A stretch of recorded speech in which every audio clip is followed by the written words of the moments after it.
President Donald Trump talks to the media before he and First Lady Melania Trump depart from the White House on Marine One on November 3, 2017. Mark Wilson. Getty Images. A year ago Donald Trump defeated Hillary Clinton, and the surprises haven't stopped since. He promised to be transformational president, to drain the swamp and shake up the establishment. And he promised that being president would change him, saying that he could become more presidential than anyone except Abraham Lincoln. NPR asked 4 historians for their take on how the presidency has changed Trump and how Trump has changed the presidency. Here are their observations on Trump, after 10 months in the Oval Office and a year after his election victory.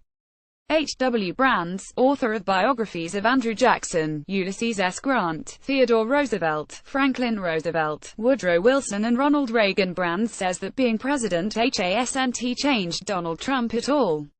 And that's a surprise. Previous candidates who get elected are almost always sobered by the office and the responsibility they take on. Brands says Donald Trump shows no evidence of that. He's the same Trump that he was when he was host of his reality TV show. He's the same Trump that he was when he was a candidate. That's exactly what Trump's supporters wanted. They wanted the candidate who channeled their grievances against the establishment and the elites to do the same thing as president. If the presidency hasn't transformed Trump, Brands believes Trump has transformed the presidency. The biggest change is the way Trump's America First presidency relates to the rest of the world. The President of the United States from the 1940s until 2017 was considered the leader of the free world, probably the most powerful person in the world, not simply in terms of America's military might, but in terms of the moral authority of the president, says Brands. Donald Trump has largely abdicated that. He has spoken of abrogating America's obligations, at undermining America's alliances and not really caring when other countries violate the human rights of their own people. Right now, say Brands, the President of the United States is no longer the leading figure in world affairs.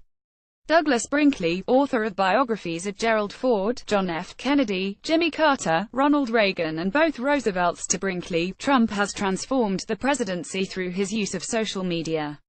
By tweeting incessantly he sets the agenda for the media and controls the narrative. Every president complains about their press coverage and rails at media bias. But no president, says Brinkley, has tried to delegitimize the press the way Donald Trump has. Richard Nixon ate up a lot of clock trying to destroy the press.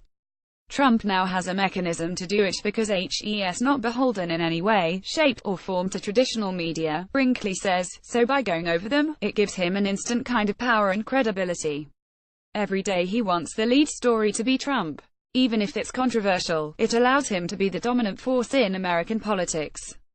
Barbara Perry, director of the Center for Presidential Studies at the University of Virginia's Miller Center and editor of books on George H. W. Bush and Bill Clinton. Perry says Trump has used his dominance to change the traditional relationship between a president and his party. Trump is a divisive figure within the GOP. He's received more scathing public criticism from prominent members of his own party than any other modern president. But because Trump has succeeded in remaking the party in his own ethno-nationalist, populist image, he has managed to confine that public criticism to just a handful of Republicans. And all of them share one important characteristic: they are no longer running for office. Perry says Trump and his former political advisor Steve Bannon have created a new party line for the GOP.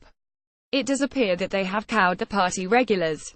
They've cowed the party traditionalists, Perry says. We have seen it already with the Jeff Flakes in the party, who are having to step aside and actually step out of politics at least for a while.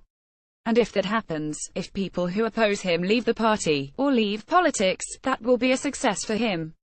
William M. Bowden, associate professor at the LBJ School of Public Affairs at the University of Texas and one-time staffer in the George W. Bush White House, in Bowden points to several areas where Trump has rejected the traditional role of U.S. president. He hasn't embraced the role of pastor-in-chief who consoles the nation at times of tragedy. Instead of seeing his role as a moral authority, someone who tries to unify the country, Trump has been consistently divisive and partisan, particularly after Hurricane Maria hit Puerto Rico and after the recent terrorist attack in New York City. He's ignored the traditional boundary between the chief executive and the Justice Department, repeatedly calling on the FBI and the DOJ agencies that are supposed to be independent when it comes to criminal investigations to go after his political enemies. As the legislator-in-chief, Trump has also departed from past presidential tradition and subcontracted his agenda to his party leaders in Congress. Perhaps as a result of his indifference to the details of policy, says in Bowden, Trump has yet to sign into law a single piece of significant legislation. We talk to Republicans in Congress and they have two concerns. One, sometimes HES not giving them any directions, in Bowden says, other times HES giving them 5 different directions simultaneously. Historians have already begun to think about the presidency post-Trump. In Bowden wonders how many of the changes Trump has made to the office will out his tenure. As we look at previous presidents who have weakened the authority of the presidency, Nixon did it through overreach and criminality, Carter weakened the presidency through lack of competence in a number of areas, Bill Clinton weakened the president through some salacious behavior, he says, but President Trump thus far seems to be weakening the presidency primarily through neglect and indifference to the traditional roles of the presidency. And I do worry that whoever his successor is, in 4 or 8 years, will inherit a diminished office. Trump himself may not have been changed by his time in the White House, but to these 4 historians there's no doubt that helps fulfilled his promise to bring big, disruptive change to Washington, D.C., at least in the short term.